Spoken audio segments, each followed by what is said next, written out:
Assalamualaikum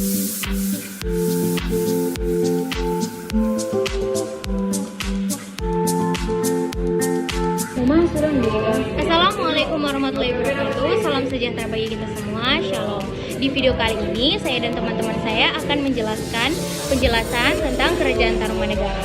Yang pertama, saya akan menjelaskan Kerajaan Tarumanegara adalah kerajaan Hindu tertua kedua di Indonesia. Kerajaan Tarumanegara juga memiliki arti dari namanya atau simbol dari namanya, yaitu Tarumanegara. Taruma, Tarum atau Nila, yang merupakan nama sungai yang membelah Jawa Barat.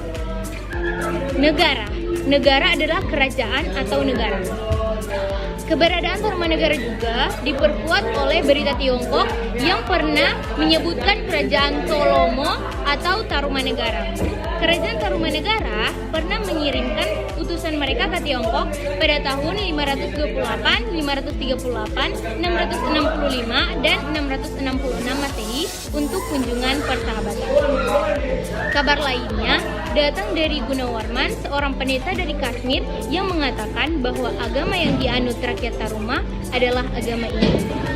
Kerajaan Tarumanegara didirikan oleh Raja Dirajaguru Jayasingawarman pada tahun 358 sampai 382 Masehi di tepi Sungai Citarum yang sekarang masuk dalam Kabupaten Lebak, Banten.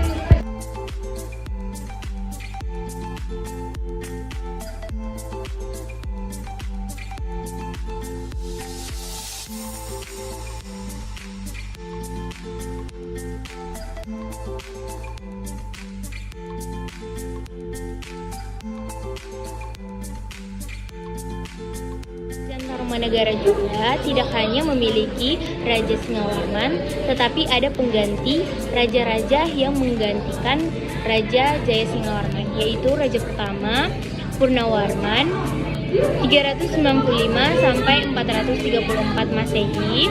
Kemudian digantikan oleh Raja Wisnuwarman 434 sampai 455 Masehi. Kemudian digantikan oleh anak dari Wisnuwarman, yaitu Indrawarman dari tahun 455 sampai 515 Masehi.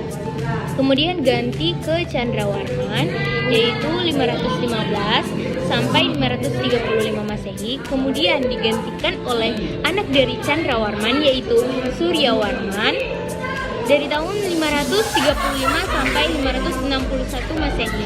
Kemudian Kertawarman dari tahun 561 sampai 628 Masehi. Kemudian digantikan lagi oleh anak Kartawarman, yaitu Sudawarman dari tahun 628 sampai 639 Masehi. Kemudian digantikan lagi oleh Hariwangsawarman 639 sampai 644 Masehi. Kemudian digantikan lagi oleh anak dari Hariwangsawarman, yaitu Nagajayawarman dari tahun 640 sampai 666 Masehi. Kemudian digantikan lagi yaitu raja terakhir Linggawarman dari tahun 666 sampai 669 Masehi.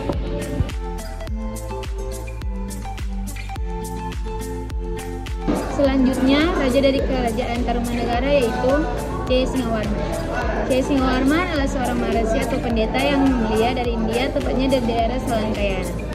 Jayasingawarman mengusir Nusantara karena daerahnya diserang dan ditaklukkan oleh kerajaan Magadha. Jayasingawarman meninggal dan dimakamkan di tepi sungai di Bekasi, tepatnya di Kalimantan.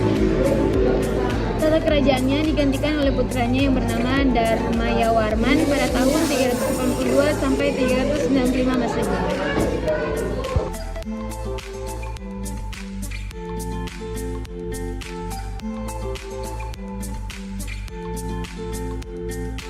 Dan Kerajaan Tarumanegara juga memiliki peninggalan-peninggalan yang akan dijelaskan oleh Christian dan Ivan. Saya Christian dan saya akan melanjutkan pembahasan tentang peninggalan Kerajaan Tarumanegara yang terdiri dari 7 peninggalan, tetapi saya akan menjelaskan 4 peninggalan dan peninggalan 3-nya akan dilanjutkan oleh Gibson. Yang pertama ada Prasasti Ciaruteun. Nah, prasasti ini merupakan peninggalan dari Kerajaan Tarumanegara yang terletak di Kampung Muara, Desa Ciaruteun Hilir, Kecamatan Cibungpulang, Kabupaten Bogor. Prasasti ini ditandai dengan bentuk tapak kaki Raja Purnawarman dan huruf Pallawa berbahasa Sanskerta. Nah, untuk bagian kedua, peninggalan kerajaan Tarumanegara berikutnya yakni Prasasti Pasir Koleangkak. Prasasti ini terletak di Kampung Pasir Guntung, RT 2 RW 04, Desa Parakan Muncang, Kecamatan Nanggung.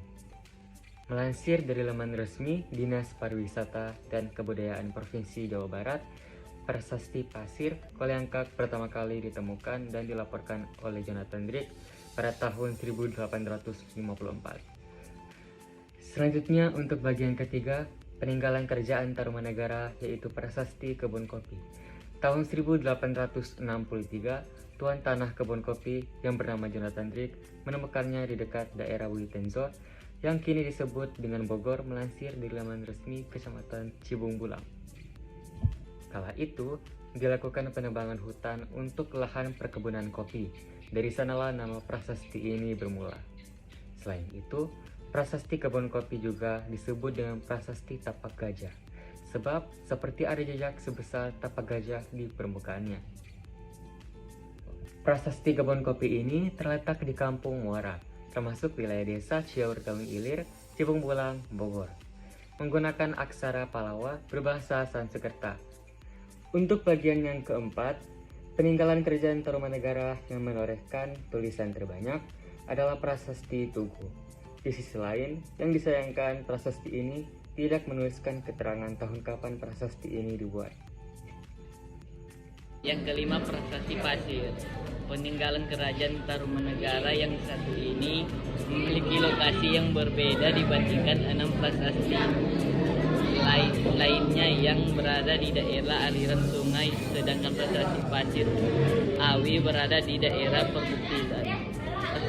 Pasir Awi terletak di sebelah selatan Kulit Pasir Awi 559 mdpl di kawasan hutan di Rutan Cipanikis, Kabupaten Bogor. Yang keenam, Prasasti Muara Cengkian terletak di Kampung Muara, Desa Cenderutan, Teun, Kecamatan Cibung Bulang, dilaporkan pertama kali oleh N.W. Geobermans pada tahun 1864.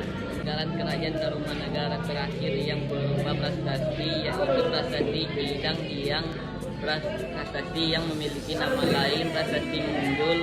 Ini berlokasi di aliran sungai Cidang-Iyang, Desa Lebak, Kecamatan Munjul, Kabupaten Pandeglang.